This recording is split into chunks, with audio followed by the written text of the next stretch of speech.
C'est l'Algérie, c'est nous les pieds noirs et hardis, qui attendons reconnaissance de ce qu'on a fait pour la France. C'est nous les Français, c'est l'Algérie.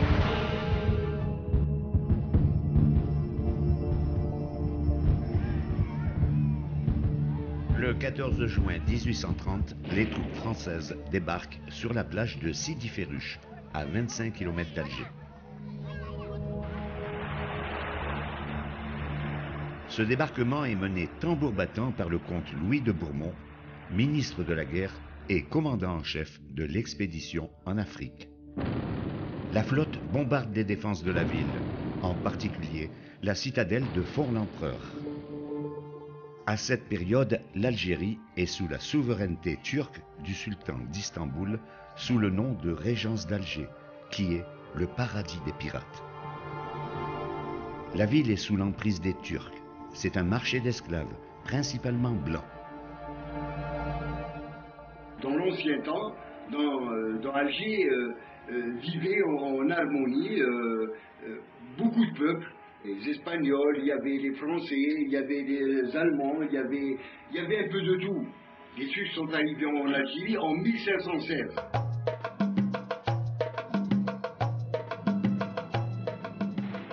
Du XVIe au XIXe siècle, les pirates sèment la terreur en Méditerranée et empêchent tout commerce international. Éradiquer la piraterie de la côte des Barbaresques était un enjeu constant pour les Européens pendant ces 3 siècles. Des bombardements du port d'Alger, entre autres américains et anglais, s'étaient produits à différentes époques, sans grand résultat. Parmi les Arabes et les Berbères, les Turcs, arrogants et brutaux, tiennent le haut du pavé à Alger. Ce sont les vrais maîtres d'Alger. Les forces armées sont composées de soldats, qu'on appelle des janissaires.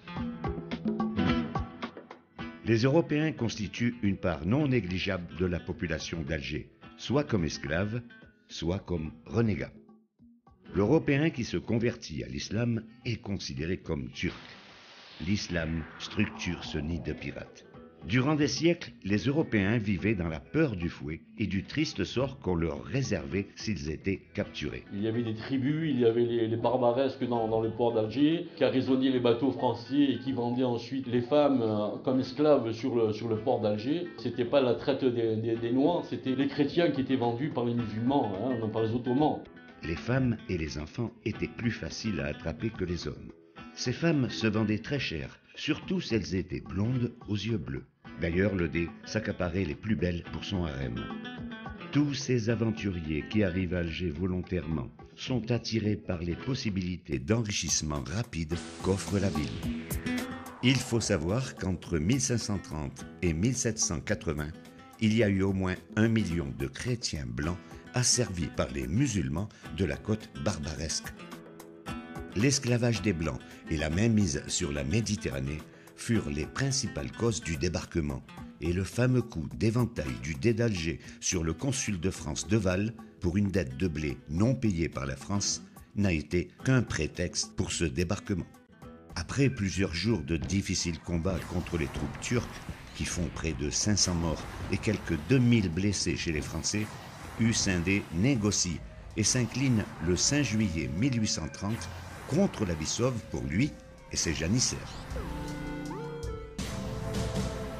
Cependant, la France garantit la pratique de l'islam et le choix de leur statut. Le Dey embarquera pour Naples à bord de la frégate La Jeanne d'Arc avec ses 55 femmes et tous ses trésors.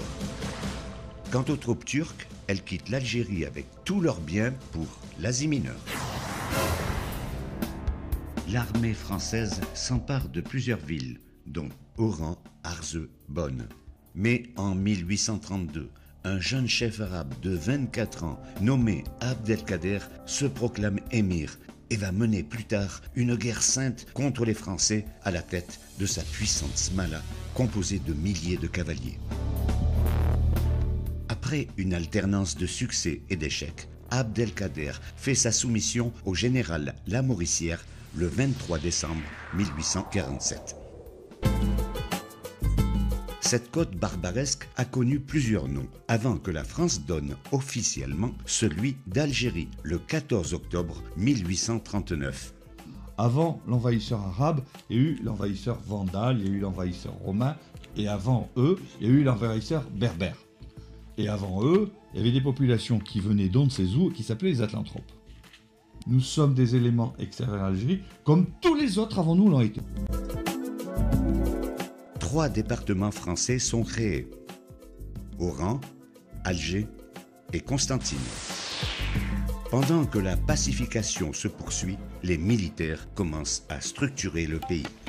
Il y a tout à faire en Algérie. À partir de 1848, la France envoie en Algérie 12 000 ouvriers républicains organisés en 17 convois. Le premier convoi de colons, composé de 843 personnes, qui va fonder Saint-Cloud en Algérie, quitte Paris le 8 octobre à bord de 6 péniches.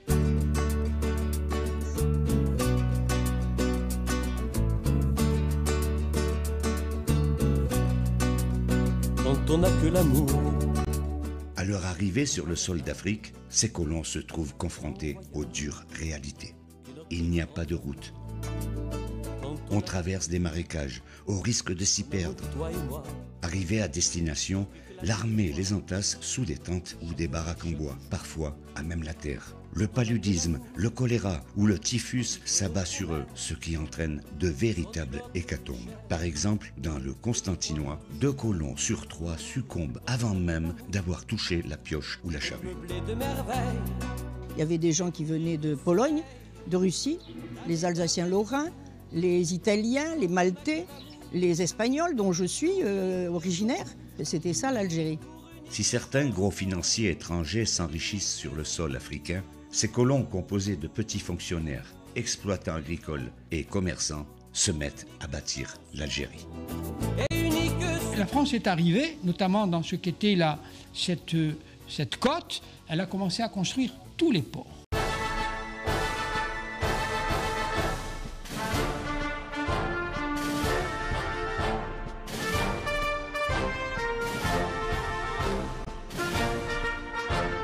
Beaucoup de petits villages du bas de l'Espagne se sont complètement vidés pour arriver en Oranie. Or, c'était des pêcheurs, c'était des pauvres gens, ils n'arrivaient pas les poches pleines. Contrairement à certains autres pays qui ont massacré la population pour prendre possession de leurs terres, la France, elle, a soigné, grâce à ses médecins, ses habitants du Maghreb. Entre autres, ces colons ont asséché les marécages, en particulier ceux de la Mitidja, au prix de nombreux morts, pour en faire la plaine la plus fertile d'Algérie qui produira fruits et légumes. Elle a su aussi respecter la langue arabe et la religion, ce que n'ont pas fait les Arabes, forçant les Kabyles chrétiens à s'islamiser. En 1848, la France proclame l'Algérie partie intégrante du territoire français. Mais beaucoup de régions restent encore en rébellion, dont la Kabylie et le Sahara. Et ce n'est qu'au début du XXe siècle que la totalité du territoire algérien actuel est conquis. Mais l'histoire ne s'arrête pas là.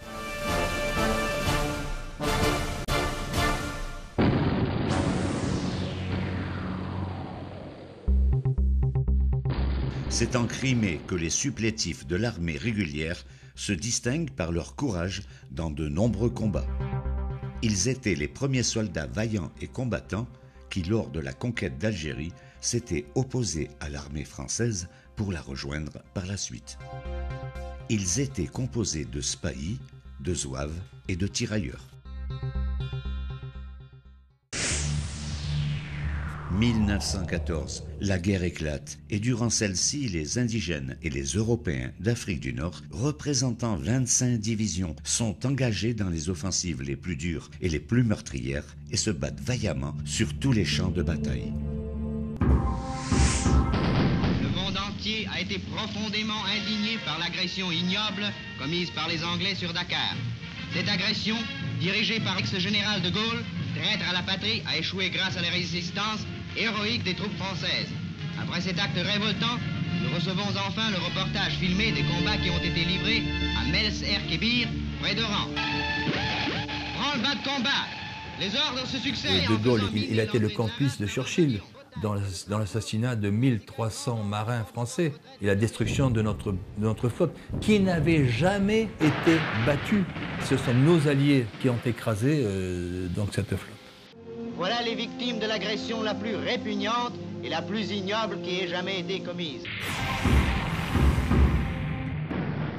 Dès 1942, seule l'armée d'Afrique se bat aux côtés des Alliés contre les Allemands en Tunisie, puis se distingue durant la campagne d'Italie, particulièrement lors des combats meurtriers autour de Monte Cassino, qui contribuent au repli des troupes allemandes au prix de lourdes pertes. L'armée d'Afrique délivre Rome et la Corse. Le 15 août 1944, elle débarque sur les côtes de Provence. Elle participe à la libération de Toulon. Marseille, elle passera par Dijon, Belfort, où elle livre les plus dures batailles. Elle libère un tiers du territoire métropolitain jusqu'au Rhin, poursuivant ensuite jusqu'au Danube. Cette armée d'Afrique est forte de 400 000 hommes, dont 233 000 indigènes africains et de 175 000 Européens originaires d'Afrique du Nord.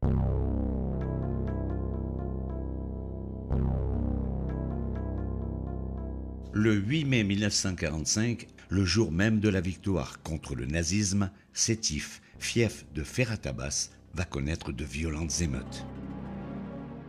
Plusieurs manifestations sont programmées et la population européenne s'apprête à y participer dans la joie et l'euphorie.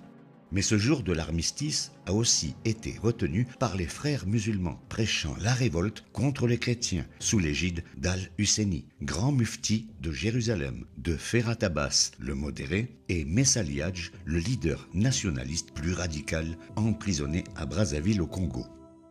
Les musulmans demandent l'autorisation d'organiser un défilé, ne voulant pas se mêler à celui prévu officiellement. Les autorités civiles, dépassées par les événements, mais parfaitement informées de l'imminence d'une insurrection, autorisent cependant cette manifestation, sous réserve qu'aucun autre drapeau que celui de la France ne soit déployé et qu'aucune arme ne soit portée. Toutes les autorités civiles et militaires étaient au courant que le lendemain, il allait y avoir de graves incidents.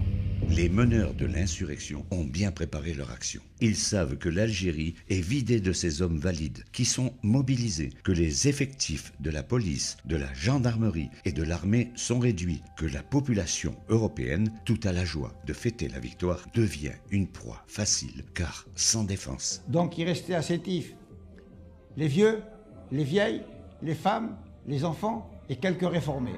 De tous les quartiers arabes et des douars environnants afflue une impressionnante foule d'indigènes. En tête, environ 250 scouts en tenue entament des chants nationalistes et pour la première fois, on voit apparaître un drapeau vert et blanc, emblème de l'indépendance, ainsi que des pancartes hostiles à la France. Le commissaire Olivieri reçoit l'ordre de stopper le cortège et de saisir ce drapeau et ses bannières séditieuses. Il est pris à partie par la foule. Pour se dégager, il sort son pistolet et tire un coup de feu en l'air. Tout va très vite. L'insurrection éclate. Le maire, M. Deluca, qui tentait de rétablir le calme, est abattu. Des tirs sont échangés entre policiers et manifestants. La masse des indigènes s'engouffre dans toutes les rues en criant « Mort aux chrétiens ». Les pauvres Européens, qui ne trouvaient pas un abri, étaient massacrés, égorgés, lardés de coups de poignard dans le ventre, assommés de coups de bâton sur la tête. C'était un massacre épouvantable. J'ai vu de mes yeux quelqu'un se faire assassiner dans une auto. Et nous, comme on avait 15 ans, des filles, on s'est mis à hurler, on a eu peur, on a crié au lieu de se taire et de se cacher dans le jardin. Et ils nous ont entendus. Alors ils sont partis derrière nous et ils nous ont rattrapés à la course, ils nous ont tapé dessus. Ils nous ont tapé dessus à coups de bâton, à coups de ferraille. Mon épouse a reçu des coups sur la tête, c'était grave, et son frère a été grièvement blessé également. Moi j'avais une tête qui avait doublé de volume, j'avais des amies, des cousines qui étaient pleines de sang. Elles auront la vie sauve grâce à l'intervention rapide de quelques personnes qui mettent en fuite ces hordes barbares qui laissent derrière elles un spectacle abominable. C'est des images qui me sont restées depuis mes 17 ans, de voir ces cadavres abandonnés, gisant dans leur sang, massacrés, méconnaissables. Les militaires appelés en renfort ont un ordre bien précis. L'ordre était donné aux militaires de ne faire usage de leurs armes que s'ils étaient attaqués. C'est très clair. Donc sans tirer un seul coup de feu, vous m'entendez? L'armée n'a pas tiré un seul coup de feu à Sétif. Ils font fuir les manifestants. L'insurrection se propage dans l'est du Constantinois, principalement à Guelma et Kherata.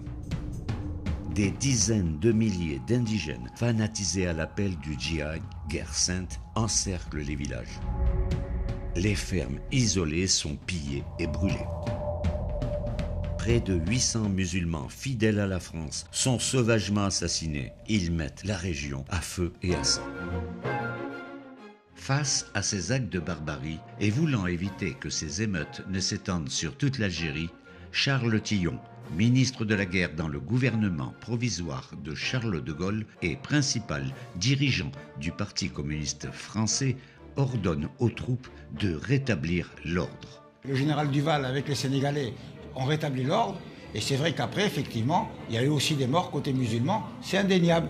Une chasse sans pitié est livrée contre la population indigène qui se réfugie dans les montagnes, loin des mechtas qui sont bombardés.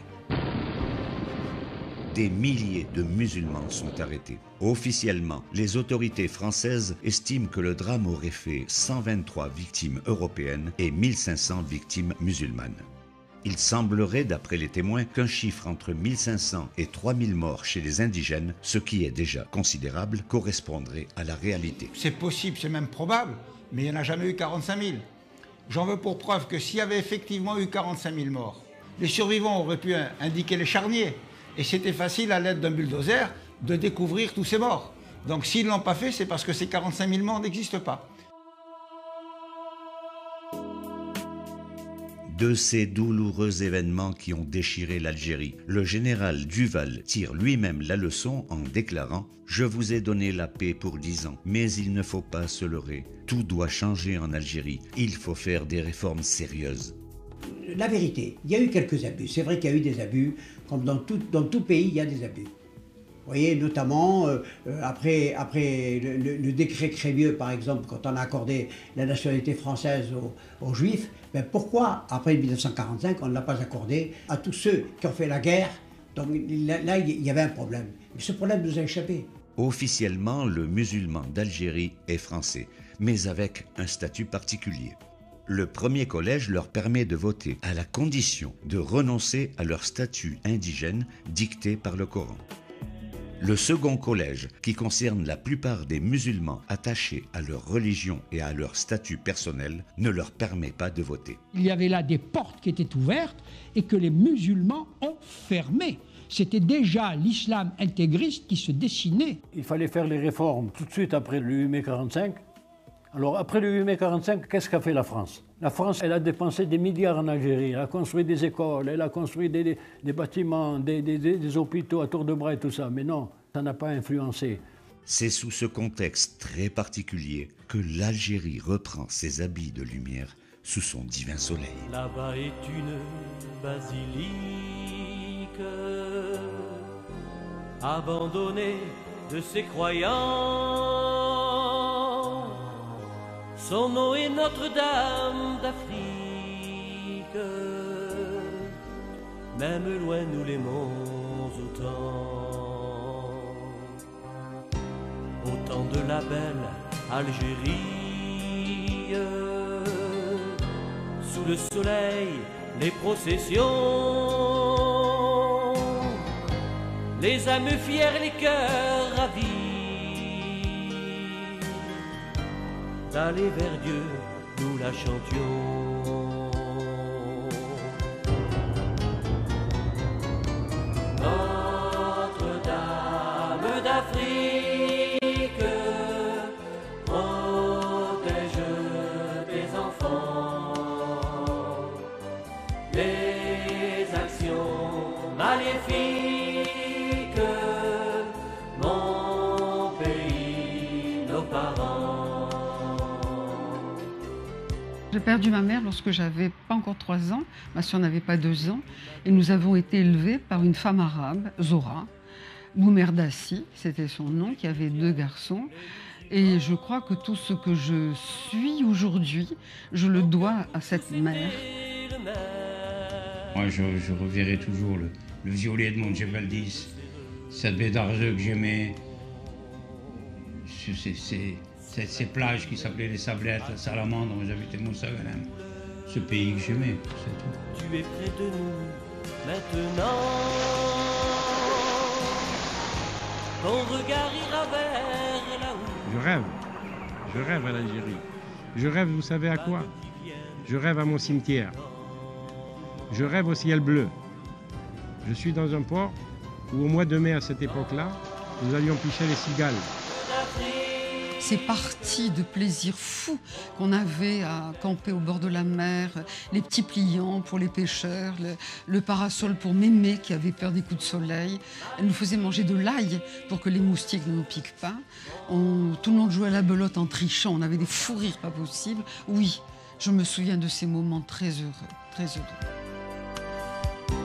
Allant de tous les coins de France. En Algérie, j'étais très pauvre. Pas pauvre, très pauvre. Mais malgré cette pauvreté, j'adorais mon pays.